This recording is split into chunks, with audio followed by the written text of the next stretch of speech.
ఓం మహాగణాధిపతయే నమః. ఓం గురుభ్యో నమః. ఓం శ్రీమాత్రే నమః. అరుణాం కరుణాతరంగితాక్షీం ధృతపాశాంకుశపుష్పబాణచాపాం అనిమాదిభిరావృతాం మయూకైః అహమిత్యేవ విభావయే భవానీం.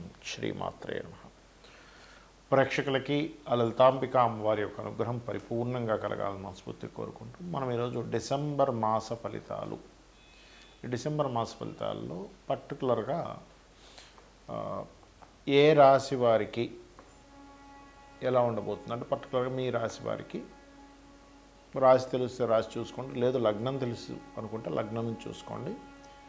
అసలు గ్రహాలు ఏ విషయాలకి మీకు సపోర్టివ్గా ఉన్నాయి, నెగిటివ్ ట్రిగర్ చేస్తున్నాయా లేదా పాజిటివ్ ట్రిగర్ చేస్తున్నాయా అనే అంశాలు, మరియు ఏ దేవతారాధన ఎటువంటి చిన్న చిన్న రెమెడీలు చేసుకుంటే ఇబ్బంది పడకుండా ఉంటాము అనే అంశాలు మనం చెప్పుకుంటున్నప్పటికీ, చెప్తుంది నేనైనప్పటికీ కూడా చెప్పేస్తుంది సాక్షాత్ లలిత అమ్మవారిగా భావిస్తూ అసలు గ్రహస్థితి ఏ విధంగా ఉంది అని చెప్పి చూసుకున్నట్లయితే, ఫస్ట్ ఆఫ్ ఆల్ ఇక్కడ ఈ మేషం నుంచి చూసుకుంటే మీనంలో శని, కుంభంలో రాహువు, సింహరాశిలో కేతువు, అండ్ మిథునంలో మనకి గురువు, అంటే కర్కాటకంలో వక్రించుకుంటూ మిథునంలోకి వస్తున్నటువంటి గురువు.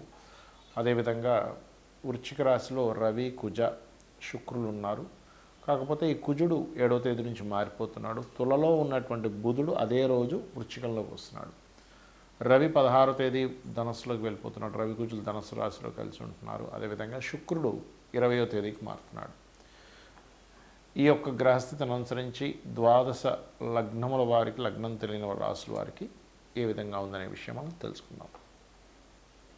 ఇదన్నిటికీ స్టార్టింగ్ 1.5 మినిట్ వచ్చిందా.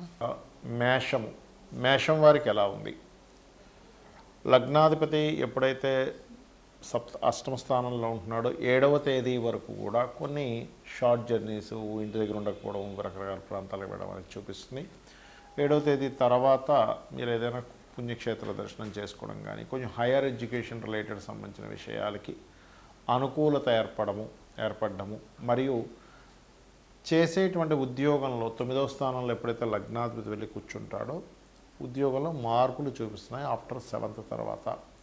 ఇక ఫినాన్షియల్గా కనుక చూసుకుంటే 20వ తేదీ వరకు మీకు ఆన్లైన్ త్రూ కానీ, అంటే అలానే బెట్టింగ్స్, షేర్ మార్కెట్లు, ఈ ఏమంటారు అనవసరమైనవి కాదు, ఈ ప్యాకెట్లు ఇవి కాదు, ఆన్లైన్లో మీరు ఏదైనా ప్రోడక్ట్ రిలేటెడ్ సంబంధంగా చేసే బిజినెస్లకి 20వ తేదీ వరకు చాలా అనుకూలంగా ఉంది. మరి దాని తర్వాత బాగాలేదా అంటే, దాని తర్వాత రియల్ ఎస్టేట్ రంగాల్లో ఉండేటువంటి వారికి, మరియు అదేవిధంగా ఎందుకంటే కుజుడి దగ్గరికి వెళ్తున్నాడు మళ్ళీ అగైన్ ఆ శుక్రుడు, సో రియల్ ఎస్టేటు, భూ సంబంధించిన ఏదైనా అందమైన వస్తువులు తయారు చేసేటువంటి వారికి చాలా చాలా బాగుంటుంది.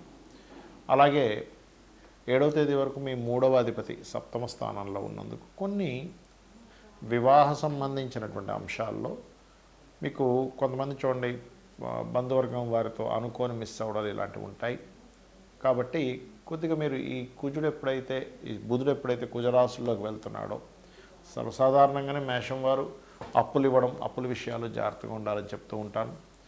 మరియు కాస్త పంచమ స్థానంలో కేతు ఉన్నందుకు కాస్త గణపతి ఆరాధన ఎక్కువగా చేయండి. ఎంత మీరు గణపతి ఆరాధన చేస్తుంటే అంత బాగుంటుంది.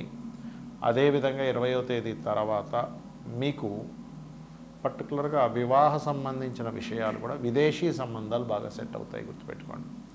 అదేవిధంగా ఏలినాడు శని యొక్క ప్రభావం తగ్గించుకోవడానికి మీరు చేయవలసింది ఏమిటి అంటే, సింపుల్గా ఓం అనాకలిత సాదృశ్య చుబుకశ్రీ విరాజితాయే నమః అనే మంత్రము, అలాగే కాస్త ఎక్కువగా నిద్రపోకుండా కాస్త ఎక్కువ మెలకుగా ఉండడము, అంటే అలా రాత్రిప్పుడు కాదు మధ్యాహ్నం పూట నిద్రపోవద్దని చెప్తున్నాను, గోసేవలు చేయడము, నువ్వులు దానంగా ఇవ్వడం, నూనె దానంగా ఇవ్వడం చేయండి, అన్ని విధాలా బాగుంటుంది.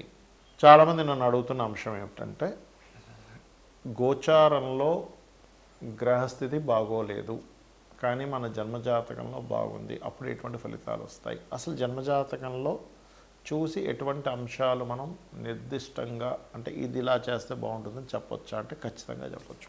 మరి గోచారానికి జన్మజాతకానికి ఏంటంటే, గోచారం ఈజ్ కాలం.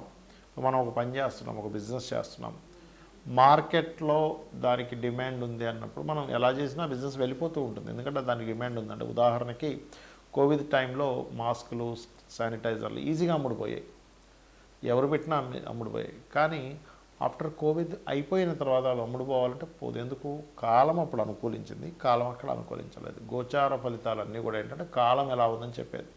మరి మన పర్సనల్ చార్ట్లో ఏముంటుందంటే లగ్నం నుంచి 12 భావాల్లో, లగ్నం అంటే ఈ జీవుడు యొక్క తత్వం, ఆ మనిషి యొక్క తత్వం దగ్గర నుంచి ఆ మనిషి ఏం చేస్తే బాగుంటాడు అనేది లగ్నంలో ఉంటే, మీరు ఏ మార్గంలో అంటే విదేశాలకు వెళ్ళడం ద్వారానా, బిజినెస్ చేయడం ద్వారానా, ఇంట్లోనే కూర్చో వర్క్ ఫ్రమ్ హోమ్ ద్వారానా, లేకపోతే మీడియేటింగ్ ద్వారానా, ఏ మార్గంలో మీకు ధనం వస్తుంది అనేది సెకండ్ లాట్ చెప్తాడు.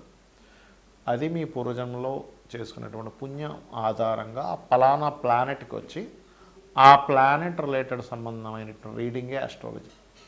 అలాగే అన్నదమ్ములతో ఉండే రిలేషన్స్, మీరు ఏదైనా ఒక ప్రయత్నం చేస్తుంటే అది ఎందుకు ముందుకు సాగట్లేదు అని ఇవన్నీ కూడా థర్డ్ హౌస్లో ఉంటాయి. మీరు ఏం చదువుకుంటే మంచిది. చాలామంది పిల్లలకు చూడండి, వాళ్ళకి పలానా చదివిస్తారు, కానీ వాళ్ళు తీరా ఎడ్యుకేషన్ కంప్లీట్ అయ్యాక అందులో సెటిల్ అవ్వలేక ఇంకొక సబ్జెక్ట్ తీసుకొని దాంట్లో వాళ్ళు మరలా నిష్ణాతులై ఇన్ని సంవత్సరాలు చదివినంత వేస్ట్ అయిపోతుంది. సో ఫోర్త్ లార్డ్ని బట్టి మీరు ఏం చదవాలి, ఏ డైరెక్షన్ గృహంలో ఉంటే మంచిది, మీ మదర్తో ఉండే రిలేషన్స్, మీరు ఎప్పుడు వాహనం తీసుకుంటే మంచిది, ఎప్పుడు గృహం తీసుకుంటే మంచిది, ఇవన్నీ 4th హౌస్లో ఉంటాయి. పంచమంలో మీ ఇమ్యూనిటీ, సంతానం సంబంధించిన విషయాలు, సంతానం ఏం చేస్తే అభివృద్ధి అవుతారు, ఫ్రెండ్స్తో మీరు ఎంతవరకు ఉండొచ్చు, ఎలాంటివి చేయొచ్చు, ఎలాంటివి చేయకూడదు. అలాగే రుణరోగ శత్రువులను 6th హౌస్లో ఉంటుంది.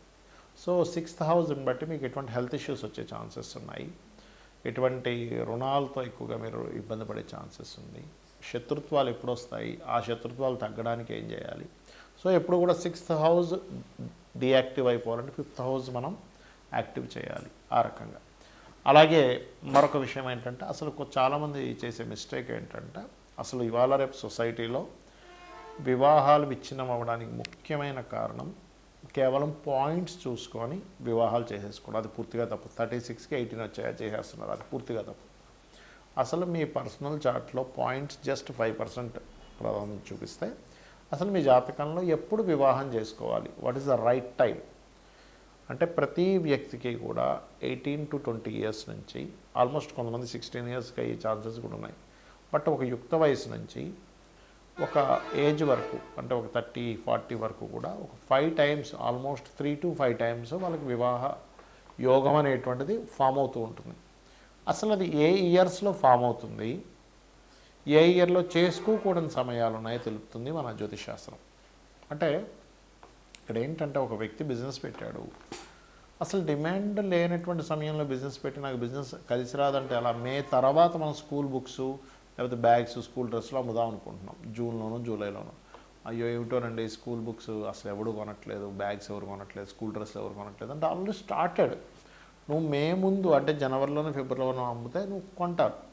అలాగే నీ పర్సనల్ చార్ట్లో ఎప్పుడైతే నీకు వివాహం చేసుకునే యోగం ఉంది, ఎవరితో చేసుకుంటే బాగుంటుంది, నీ జన్మజాతకంలో ఏమైనా 2 మ్యారేజ్ యోగాలు ఉన్నాయి, దానికి నువ్వు ఎటువంటి పరిహార మార్గం చేసుకోవాలి, ఎటువంటి పర్సన్ నీకు ఖచ్చితంగా వస్తారు, దాన్ని నువ్వు యాక్సెప్ట్ చేయాలి. అగ్రెసివ్గా ఉండేవాళ్ళ, సున్నితంగా ఉండేవాళ్ళ, మనీ మైండెడ్, కాస్త ఎక్కువ తెలివితేటలు ఉండేవాళ్ళ, అబద్ధాలు అన్నీ వస్తుంది అందులో. సో అది నువ్వు యాక్సెప్ట్ చేయాలి. అలాగే అదొకటే కాకుండా వృత్తి కానివ్వండి, వ్యాపారం కానివ్వండి, ఇన్వెస్ట్మెంట్స్ కానివ్వండి, విదేశాలకు వెళ్ళడం కానివ్వండి, ఇలాంటి అన్ని అంశాలు కూడా చాలా స్పష్టంగా మనం ఇందులోకి వెళ్తే ఈ పని చేస్తే హ్యాపీగా ఉంటాము. ఎందుకంటే ఫైనల్గా అందరికీ కావాల్సింది హ్యాపీనెస్. సో హ్యాపీగా ఉంటామనేటువంటి విషయాన్ని ఉదయాన్నే యాక్సెప్ట్ చేయాలి. నీ పూర్వజన్మ కర్మ ఏమిటి,